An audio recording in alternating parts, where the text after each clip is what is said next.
पूछ के आते, तब भगवान अंदर से गए, पूछ करके आए, कहा जाओ।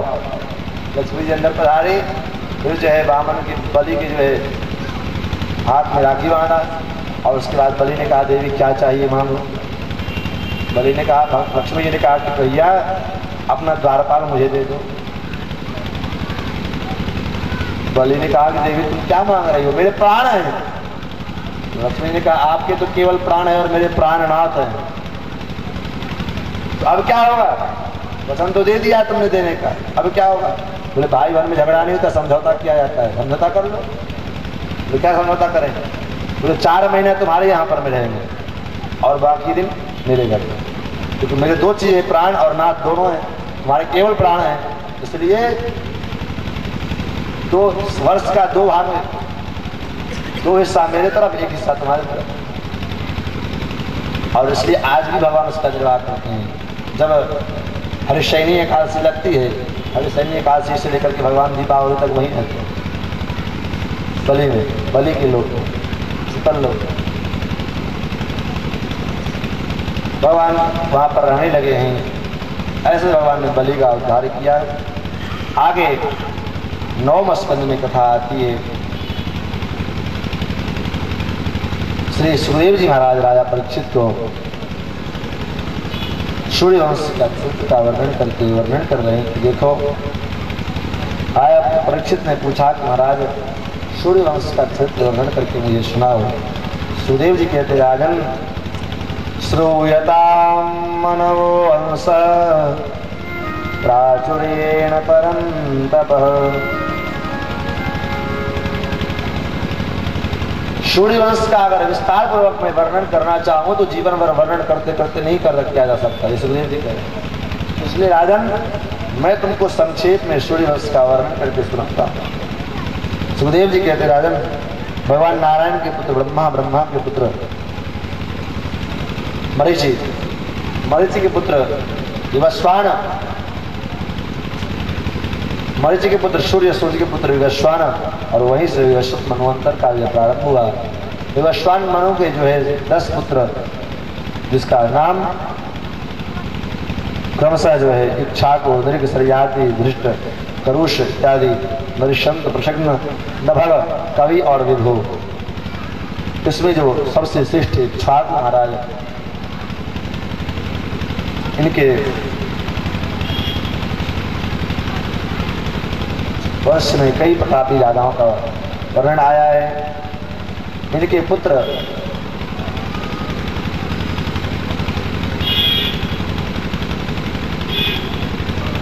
इन्होंने पुत्र की प्राप्ति के लिए एक बार यज्ञ किया। यज्ञ में संकल्प अपने गुरुदेव से कहा था कि पुत्र के लिए संकल्प करो, लेकिन इनकी पत्नी ने ब्राह्मणों से कहा कि मुझे पुत्री चाहिए। तो इनकी पत्नी के इच्छानुसार पुत्री के लिए संकल्प किया गया, इसलिए समयानुसार पुत्री का जन्म हुआ। तब इन्होंने अपने गुरुदेव से पूछा ऐसा उल्टा क्यों हो गया। तो ब्राह्मणों से पूछा गया तो ब्राह्मणों ने कहा कि मैंने रानी के इच्छानुसार संकल्प लिया था, इसलिए ऐसा हुआ। फिर तो वशिष्ठ जी ने अपने तत्व बल के कारण उस बालक कन्या को बालक बनाए। इला नाम की कन्या थी, वह कन्या वो पुरुष हो गया। अब एक दिन क्या हुआ, वह शिकार करने के लिए जंगल में गया और उस जंगल में चला गया जिस जंगल में भगवान शिव ने श्राप दिया था कि इस जंगल की सीमा में कोई पुरुष आएगा तो स्त्री हो जाएगा। जो स्त्री हो जाएगा इसका श्राप दे दिया। संयोग से घूमते घूमते या पुरुष उसी जंगल में पहुंच गया है और वहां पर में पहुंचते हैं पुरुष स्त्री हो गया। इसका घोड़ा घोड़ी हो गया, इसके साथ सिपाही सैनिक जितने थे वो भी स्त्री हो गए। तो इधर फिर वशिष्ठ जी ने अपने भजन के प्रभाव से उस कन्या को 6 महीने, और उसी क्रम में चंद्रमा के पुत्र बुध के द्वारा इनका गर्भाधान हुआ, जिससे एक पुरु नाम का बालक का जन्म हुआ, जिससे चंद्रवंश की उत्पत्ति हुई। एवं प्रकार तो विस्तार पूर्वक वर्णन करना मुश्किल है। मुख्य मुख्य जो चरित्र है इसका हम लोग अनुसंधान करें। उनमें वैवस्वत मनु के जो नाभाग नाम के पुत्र थे, उनके पुत्र हुए महाराज अम्बरीश, जो भगवान के परम भक्त हुए। अम्बरीश महाराज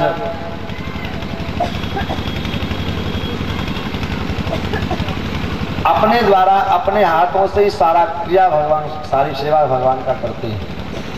आज क्या होता है, हम अपने ठाकुर जी की सेवा दूसरों के ऊपर सौंप देते हैं, फलाना कर देगा, फलाना कर देगा। अरे अपने ठाकुर की सेवा अपने हाथों से करो। महाराज अम्बरीश चक्रवर्ती सम्राट हैं, लेकिन अपने भगवान के लिए जो आटा रोटी बनाना है, उस आटा को अपने हाथों से चक्की में डाल करके पीसते हैं। अपने हाथों से जो है करो हरे मंदिर मार्जनादिशो, अपने हाथों से मंदिर का प्रक्षालन करते हैं, पोछा लगाते हैं, धोते हैं। और सौवैमण कृष्ण पदारविंदयो वचांस वैकुंठ गुणानुवर्णन, अपने कर के द्वारा भगवान की सेवा करते हैं और मन के द्वारा भगवान के नामों का चिंतन किया करते हैं। वाणी के द्वारा ठाकुर जी की कथा सुना करते हैं और कानों के द्वारा भगवान के कथा सुनते हैं। नेत्रों के द्वारा केवल और केवल मात्र भगवान का दर्शन करते हैं।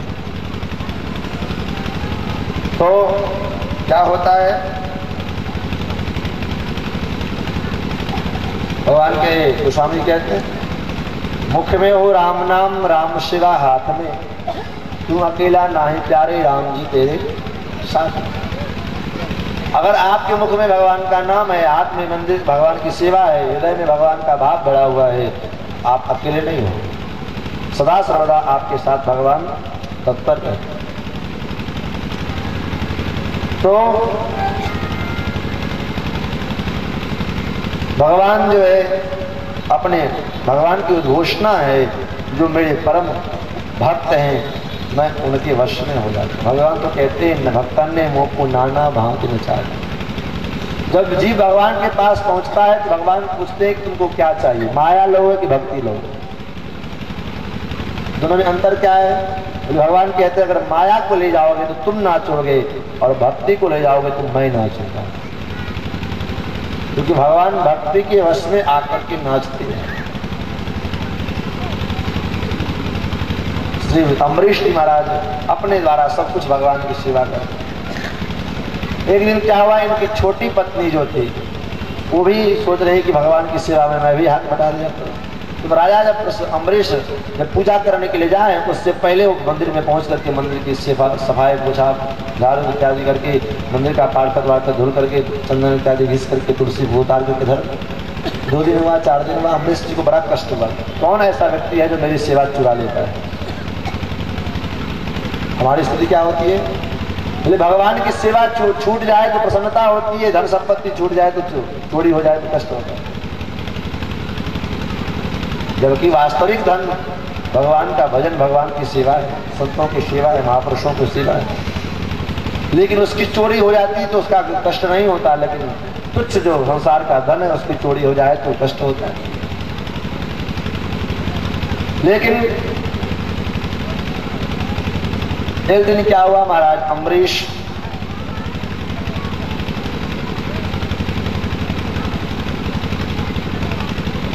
द्वादशी का दिन था, पारण करने वाले थे। तब तक दुर्वासा जी महाराज अपने 10,000 शिष्यों के साथ बुला रहे हैं। कहा कि मैं भी भोजन करूंगा।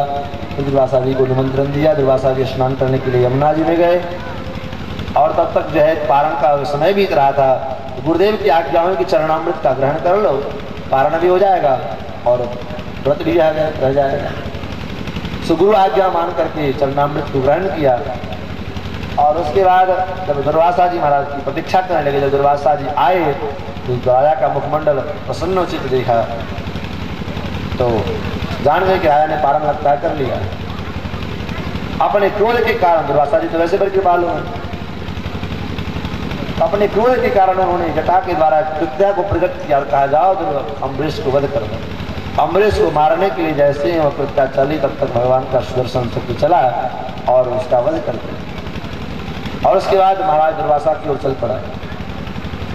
अब दुर्वासा जी भागने लगे ब्रह्मलोक गए, शिवलोक गए, सभी जगह गए, भगवान के पास तक गए। भगवान के पास में गए तो भगवान ने कहा मैं कुछ नहीं कर सकता हूँ। अहम भक्त पराधीनो या स्वतंत्रैव द्विजः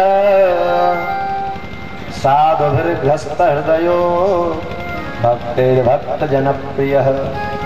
हम भी पराधीन है महाराज, भगवान पराधीन है। जिस भगवान के विषय में कहा जाता है परम स्वतंत्र न सिर पर कोई, लेकिन ऐसे भगवान कहते हैं हम भी पराधीन हैं। किसके? बोले अपने भक्तों के। मैंने तो भक्तन हाथ बिकाऊं, भक्त मुझे खरीद लेता है। दुर्वासा जी से कहते हैं कि दुर्वासा जी जो अब आप खुद कल्पना करो, वेदागार पुत्राप्तान्ताणान्वितमिमं परम हित्वा मां शरणं याता कथं चास्तक्तुमुत्सहे। जिस व्यक्ति ने अपने घर, अपना परिवार, अपना दारा, अपना पत्नी, अपना सब कुछ मुझे मान लिया है, तो ऐसे मानने वाले भक्त की मैं सहायता करूं कि आपको जो है ऐसे भक्तों के अपकार करने वाले, भक्तों का अपराध करने वाला का मैं पक्ष में, इसलिए मैं भी पराधीन हूँ, मैं भी कुछ नहीं कर सकता। भगवान ने भेज दिया दुर्वासा जी को और आए दुर्वासा जी कहाँ? फिर अम्बरीश जी के पास। अम्बरीश जी महाराज तब तक खड़े प्रतीक्षा कर रहे हैं कि महाराज मेरे दरवाजे से संत महात्मा लौट करके चले गए। दुर्वासा जी जब आए माफी मांगा तब फिर अम्बरीश जी को सुदर्शन चक्र को शांत किया। ऐसे महाराज परम भागवत दुर्वासा जी महाराज यही वंश में, ईश्वर वंश में आगे चल करके बड़े बड़े अच्छे राजा हुए। महाराज मानधाता, अंशुमान, दिलीप, सगर, भगीरथ, ऐसे ऐसे राजा आगे इन्हीं वंश में चल करके महाराज आज के पुत्र महाराज दशरथ हुए। अब दशरथ जी के चरित्र का वर्णन करते 1.5 अध्याय में श्री सुखदेव जी ने वर्णन किया राम जी का चरित्र। इस राम जी का चरित्र तो बड़ा विस्तार पर, कितना विस्तार है। रामायण शतकोटि अपाढ़, 1-2 नहीं 100 करोड़, शतकोटि प्रविस्तरम। अरे भागवत जी में तो 2400 अवतार की कथा है, तब 18,000 श्लोकों में, और वाल्मीकि रामायण में केवल रामचरितमानस की कथा है 24,000 श्लोक। इतना विस्तृत है। तो यहाँ पर मैं संक्षेप से श्री सुखदेव जी ने वर्णन किया है। हम लोग रामचरितमानस के माध्यम से थोड़ा सा श्री राम जी का जन्मोत्सव तक का चरित्र श्रवण करें। श्री गोस्वामी जी महाराज कहते हैं कि एक अयोध्या नगरी है, ऐसा इसका नाम क्या बोले? अयोध्या। अयोध्या का अर्थ ये होता है जहाँ पर में कभी युद्ध नहीं हुआ, उसका नाम है अयोध्या।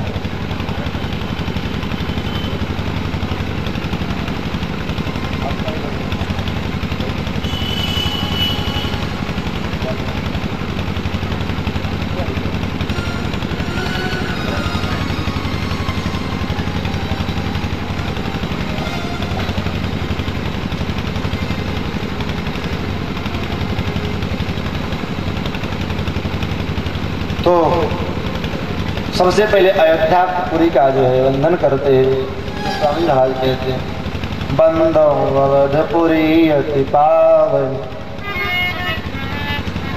सरयू सरकली कलुषण सा।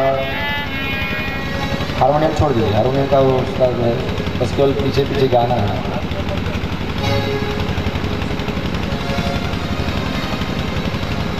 अवधपुरी की वंदना की। ऐसे अयोध्या, जो अयोध्या का हम लोग दर्शन करें, कैसे दर्शन करें? अयोध्या दर्शन करने के लिए जाते हो तो क्या करना पड़ता है? बोले इतना खर्चा करना पड़ता है, ट्रेन में जाओ इतना धक्का मुक्की खा करके, इतना पैसा खर्चा करके तब जा करके अयोध्या पहुँचते, और यहाँ बैठे बैठे आपको अयोध्या जाना है। लेकिन एक फीस है महाराज खाली। अयोध्या की इस यात्रा में केवल एक ही चीज़ का फीस लगने वाला है, और वह मंजूर हो तब तो ठीक है, तो चले हम लोग दोनों हाथों से ताली की सेवा करते ही अयोध्या की यात्रा करें। सीताराम जी की प्यारी राजधानी लाए, राजधानी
जगत के मालिक बैठे कनक भवन के अंदर, कनक भवन के अंदर राम जी की शोभा सुख शाही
सुंदर शोभा लक्ष्मण जो के खिलाती, लक्ष्मण जो के खिलाती हाथी यहाँ की तन तन से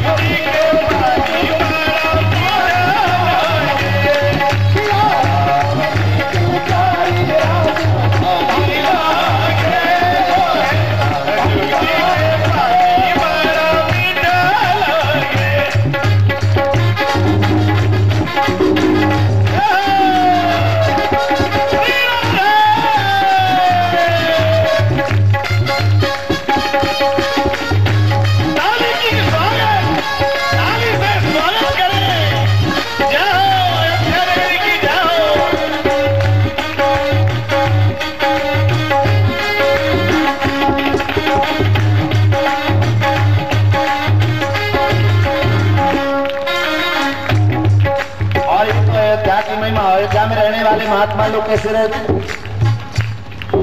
आपकी जैसे हमारे जैसे ही नहीं। इधर से आए, इधर से हेलो हाउ आर यू, कैसे हो, नहीं क्या करते।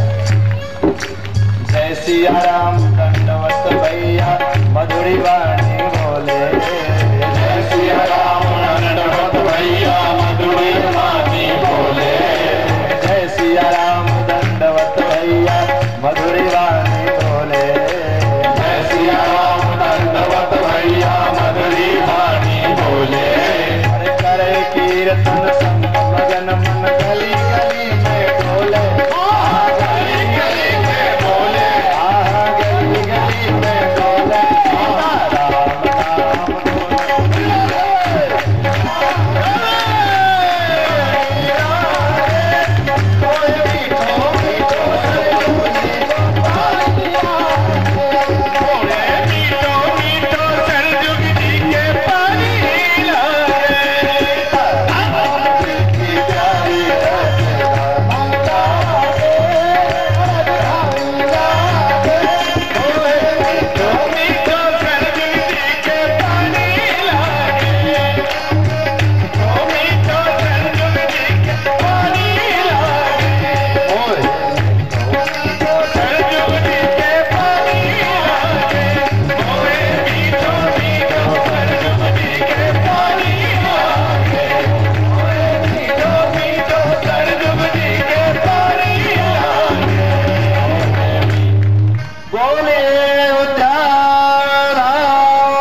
नाम महाराज कौन हुए चक्रवर्ती सम्राट।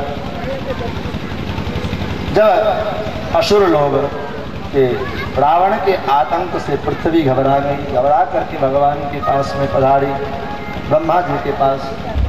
और ब्रह्मा जी से कहा कि प्रभु अब आप कुछ उपाय करो। ब्रह्मा जी ने कहा मैं क्या करूं? जाकर ते दासी मोर सो अविनाशी हमरे तोर सहाय। जिसके तू दासी है, जिसका मैं, उसी का मैं भी दास हूं, और वही भगवान तुम्हारे भी सहायक है और मेरे भी सहायक है। इसलिए सब लोग, हम लोग उनकी शरण में चले। और सभी देवता, असुर देवता, ऋषिगण लोग पृथ्वी को गाय का रूप बना करके, धारण करा करके और आए भगवान की स्तुति करने के लिए। आप लोग को भी स्तुति करना है। जिसको याद होगा वो पीछे पीछे बोलेंगे, जिसको नहीं याद होगा थपड़ी ताली बजाते हुए स्वागत करेंगे। सीता राम राम राम सीता राम राम राम सीता राम राम राम सीता राम राम राम सीता राम राम राम सीता राम राम राम सीता राम राम राम सीता राम राम राम।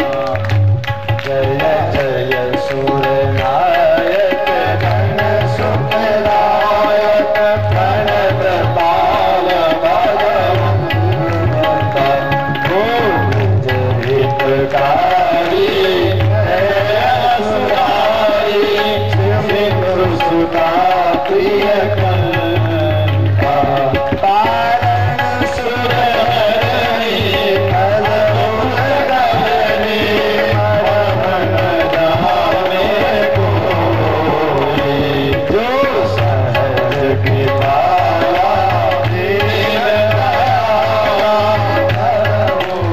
मनोज सोई।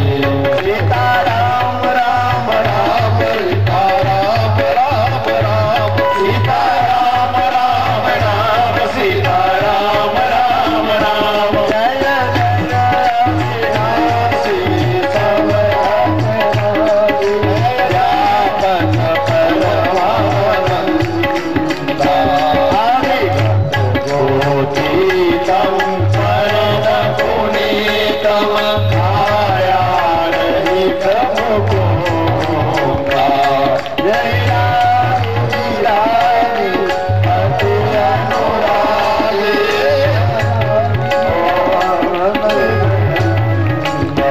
निशिवासन जावन हरिजन यावन जयति सच्चिदानंद। सीता राम राम राम सीता राम राम राम सीता राम राम राम सीता राम राम राम। जय सृष्टि उताई त्रिविध बनाई संग सहाय न कोई। सो करहु हराई चिंता हमारी जाहि अबदि न पूरा। जो वंदन मुनि मनन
सुरभूमि सुन वचन समेत सने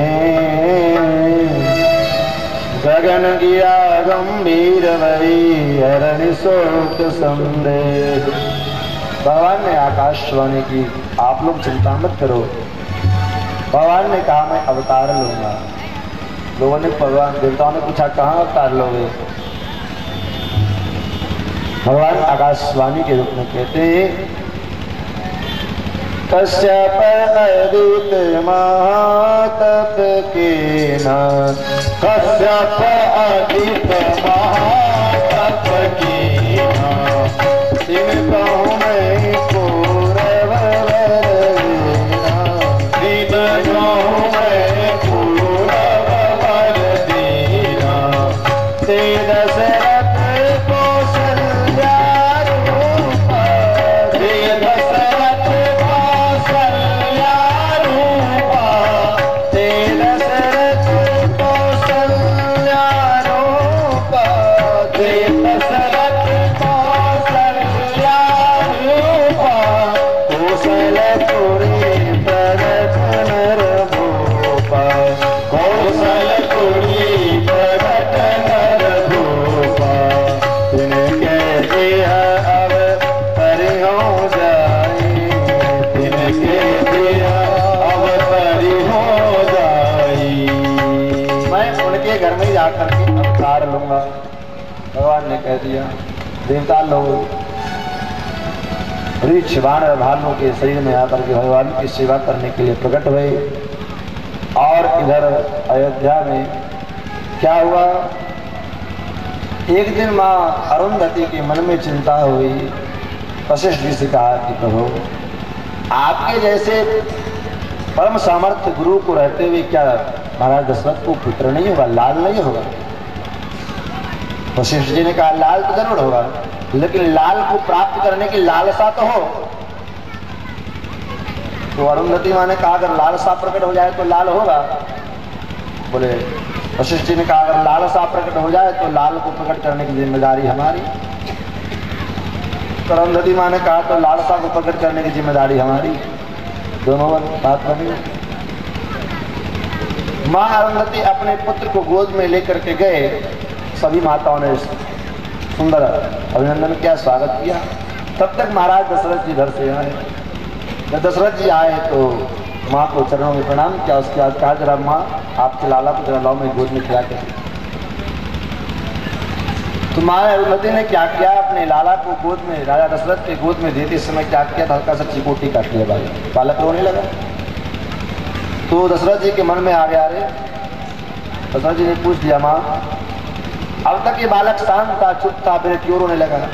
माँ ने कह दिया कि ये लाला इसलिए रो रहा है कि मेरा लाला सोच रहा है कि अब तक इस वंश के जो है पुरोहित तो मेरे पिताजी थे, अब मैं किसका पुरोहित बनूंगा, मैं मेरा यजमान कौन होगा, इस बात की चिंता इस बालक को हो रही है।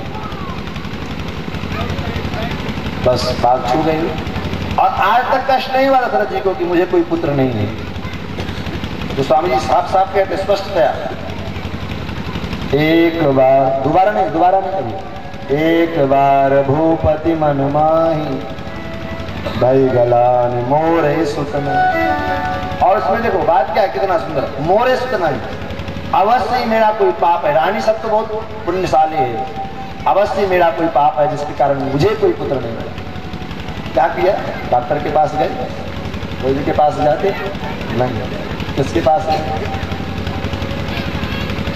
गुरुगृह गयो तुरत महिपाल, गुरुगृह गयो तुरत महिपाल, चरण लाग करि हृदय विशाला, चरण लाग करि हृदय विशाला।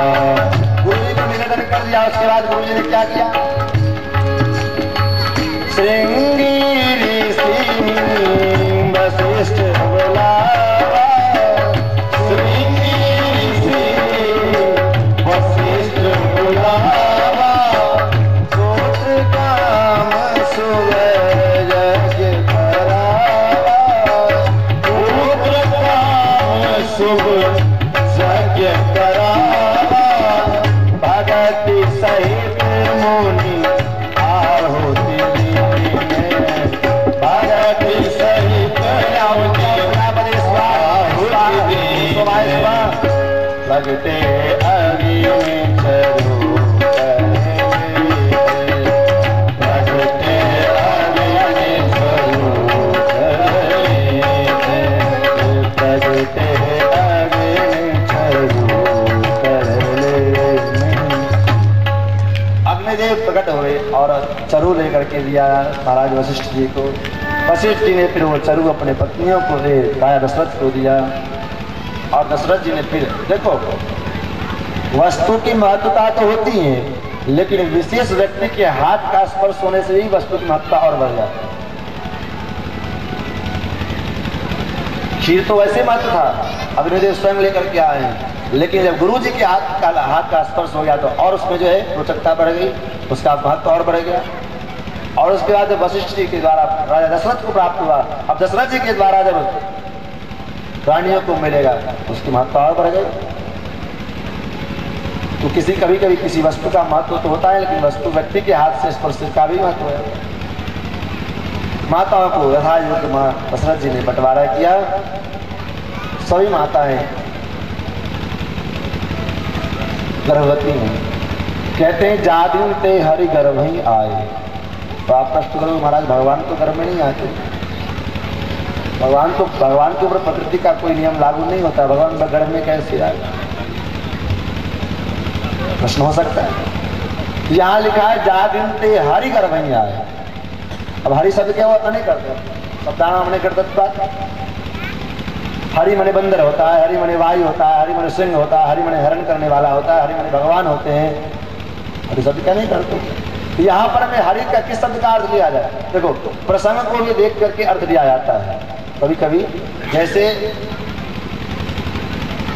सैंधव, अब सैंधव शब्द के दो अर्थ है, सैंधव माने सिंधा नमक और सैंधव माने सिंध देश में होने वाला जो घोड़ा उसको भी सैंधव कहते हैं। अब कोई व्यक्ति भोजन कर रहा हो, उस समय कहे सैंधवम आने, तो क्या कोई आदमी घोड़ा लेकर के आएगा क्या? उस समय तो पता चल जाए कि भोजन कर रहा है, इस समय जो भोजन की आवश्यकता है, नमक की आवश्यकता हो सकती है, नमक लेकर के आएगा। कहीं जाने की आवश्यकता है तब कहा जाएगा सैंधवम आने। उस समय पता चल जाए कि अब यात्रा करने का समय है, इसलिए कह रहे हैं कि ये सैंधव ला, घोड़ा ला। तो प्रसंग को देख करके जो है कभी कभी शब्द का अर्थ लगाया जाता है। ऐसे ही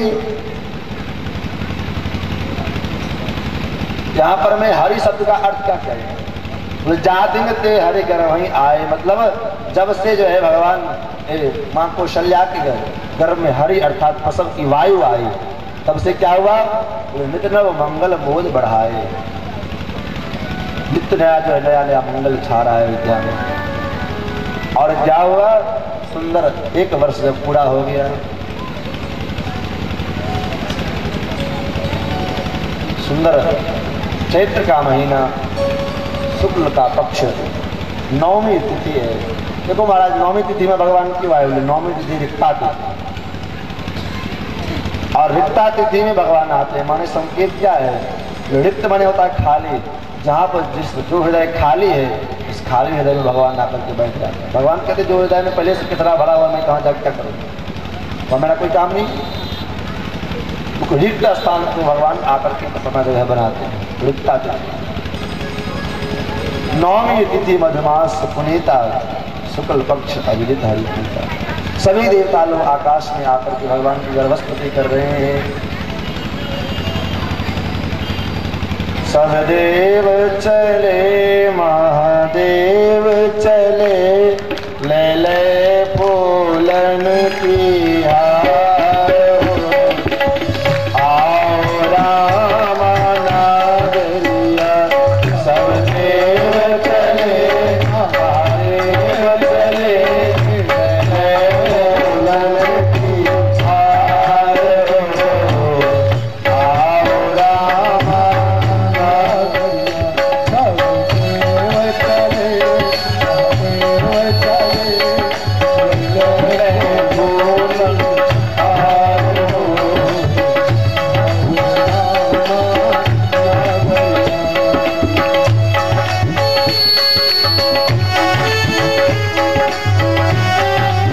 का स्वागत करना है। सभी लोग ऊपर हाथ ऊपर करके ठाकुर जी के स्वागत में चलो।